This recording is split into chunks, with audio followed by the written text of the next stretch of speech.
Ako'y may nakilala sa social media.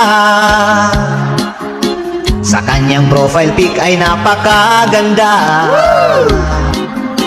Ako'y napanganga sa sobrang sexy niya. At sa kanyang ganda na maladyosa. Sinubukan ko na i-video call ko siya, pero ang sabi niya ay chat lang daw muna. Hindi pa siya handa na siya'y magpakita.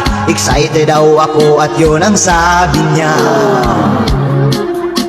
Pero siya ay kinukulit ko talaga. Curious kasi ako sa sobra niyang ganda.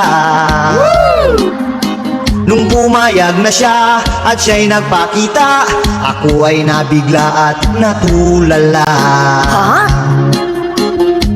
At ang tanong ko ay, ikaw ba to? Ang ganda mo kasi sa profile mo. Wow! Nabudol na naman pala ako. Malas naman ilang beses na to. At binubyo ko pa mga my day mo. Pinusuan ko rin mga picture mo. Akala ko kasi ay totoo. Filter pala ang nagdala nito.